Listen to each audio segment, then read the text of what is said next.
Boy, I can tell bad times are right around the corner again. I can tell by the emails I'm getting talking about I can't get a break in life. I hate that damn mentality, but I can't get a break.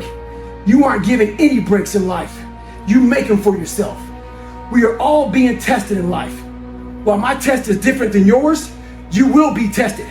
And how you face that test and how you overcome that test determines the rest of your life. The one mentality that you must have in life is that regardless of what's in front of you, you still must grind. I'll never be in the Olympics, I'll never be a professional athlete, but still I grind. I fail at most things I do, but still I grind. I don't want to do half the shit I do, but still I grind. And that one day, you see me down a dark alley, run at 1 o'clock in the morning, know one thing. I was grinding. Stay hard. Like, I didn't care about losing weight. I didn't care about being the fastest person. I wasn't making the Olympics. I wasn't going to pros. I could barely read and write when I was a junior in high school. I wasn't going anywhere. I saw working out as a way for me to build calluses on my mind. I had to callous over the victim's mentality. So I watched these movies. I talked about Rocky last time I was on here. I always equated training to mental toughening. Like, it always looked brutal. People waking up early and doing all these things, and it looked horrible. I was like, wow, man, I gotta start doing that. Not to get better, bigger, and stronger, but that is what's gonna build me. That looks uncomfortable. That looks brutal. And getting up early, I don't wanna do that. So I made this long list of things that I don't wanna do. And through that, I found myself. I started, I'm like, you guys aren't doing this shit in high school. You guys aren't getting up at 5 o'clock in the morning, running over here in this golf course. So I started seeing myself very differently than the average human being. I was like, hold on a second. I have something they don't have. And that's when I started to develop these things through working out. It was this great, never-ending work ethic. And through work ethic, I developed self-esteem. Honestly, my biggest fear to this day is, and I say a lot, and it's going to heaven and being judged by God. And I believe that God knows everything about you. From the time you're born, when you're gonna be born, when you're gonna die, when you're gonna graduate, buzz, whatever's gonna happen to you, He knows all this shit. Some people never do what God knows you're capable of doing because we have choices. My biggest fear in life was to get to heaven and God look at me as I'm being judged, and I was some fat 300-pound guy like I used to be that still sprayed for cockroaches. That's okay. It's what you want to do. I didn't want to do that, and I made $1,000, a month. And I got to heaven, and God laid out this chart in front of me, and He said, "Hey, man, look at this chart." And it had my name on top and all this amazing shit. And I'm like, "That's not me, man." He goes, "That's who you were supposed to be." My biggest fear in life is that one day, if I ever get judged by something, someone, some energy force, that I go up there and I failed the mission. Whatever force up there thought I was supposed to be some badass, and I went up there underachieved. I want that force up there that knows everything to be writing as I'm living, saying I had no fucking idea he even had this in him. Mm-hmm. So I want to just be the best I fucking can. And a lot of people say that. I truly mean that. I still have to learn me. I still feel there's times where, as a human being, I'm a human, and you still fall back in these ruts of life where you think that you had a permanent fix because I've done all that. Nothing's a permanent fix, man. That's why I grind every day, because nothing is permanent. I watched a lot of movies, and I was really big into visualization. And I always equated working out to struggle. And I struggled my whole life, but I ran from it. So I started realizing, man, I gotta start facing the struggle, and I gotta be mentally strong for the struggle.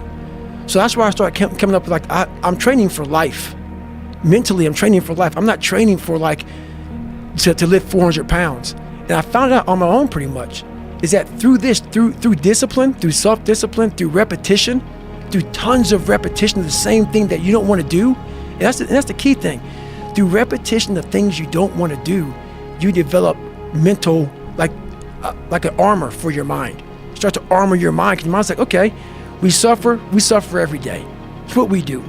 We do stuff that sucks every day. So then when the suck stuff comes, you're ready for it. And that's how I started coming up. I just started being very uncomfortable. And now it's like just a way of life.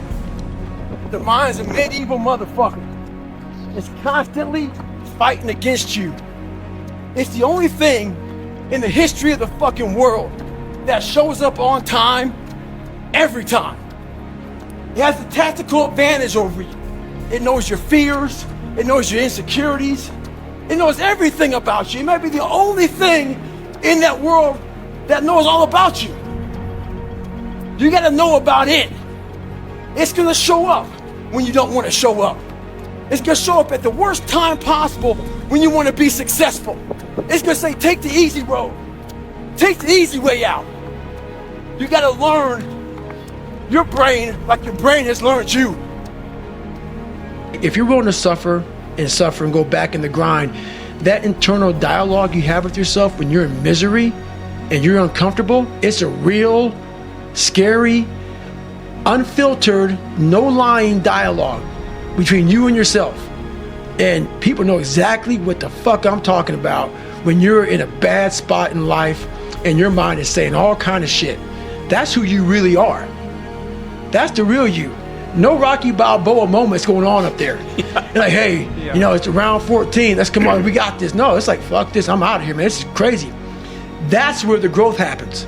When you're able to stay in that moment and talk yourself back into the suck of wherever you're going through, and you start stripping those layers away, but as you're stripping those layers away, you're building calluses over top of shit in your mind. That's where the growth starts to happen, is when you have to force yourself to stay in it. You can't leave it. And it was like 3 days later, I'm in a 100-mile race, no train at all. And when you do that, it is stupid. But what it does, if you're not gonna quit it, like you just talked about, it breaks you down to nothing. You are suffering so badly, mentally and physically, that all of these demons are coming up. And you're trying to find answers, and you're trying to find answers. It was like living 19 hours. It's like 5 years I put into 19 hours of highs and lows and pitfalls and seeing the sun come up. And it was like, my God, I lived 5 years in 19 hours. It was unbelievable. It was unbelievable. Weak people hate strong minds. And there's an infestation of weak people in this fucking world. See, you're born with one mouth for a reason. To speak what you believe in. Speak your thoughts. Speak your truth. But what happens is the goal of weak people is to silence you. So what they do to you is to isolate you. The more they isolate you, the more you want to put a fucking you want to sew up your mouth right in the middle. You start speaking out both sides of your mouth. You don't stand for shit. And eventually what happens is, they make you so fucking soft, you become a fucking bobblehead. You try to shake your head, yes, for whatever they fucking want. Speak your truth. Don't be a fucking bobblehead. Stay hard. All the knowledge for myself comes from that place. It doesn't come from the place of success. My knowledge does not come from the place of, because for me, I built Goggins from the ground up. I was born David Goggins. David Goggins wasn't good enough. He was a scared, bullied, abused kid who struggled in life. And that kid, whenever something got tough, no matter how hard I trained, no matter how ready I was, whenever something got tough for me, David Goggins, the real David Goggins, would come out and he would quit. So I realized this over a period of time. So I had to build Goggins. And in that process, I have to go back to that mental lab. And that mental lab is at scratch. That mental lab is in that trained humility. And so that's where I get better. I get better when I'm digging holes in the ground, when I'm waking up early knowing I don't have to do these things. That's where I get better. So people think anger was my fucking fuel. Just so, yeah, anger can be a fuel. Anger got me to look into things to become better. I want to show him. But I can tell you one thing, when you're suffering and you're fucking at the wit's end and you want to fucking quit, that anger is gone, brother. Well, it's also not a sustainable fuel source. Your mind is thinking about, let's get the fuck out of here. So I realized this anger ain't shit. I didn't think about my dad beat me up. I didn't think about any of that shit. I thought about, man, this fucking water is cold as balls, man. I get the fuck out of here. So I realized anger was no fuel for me. It may have got me to say, I'm gonna be somebody. Anger got me caught up in some serious ego trips, man.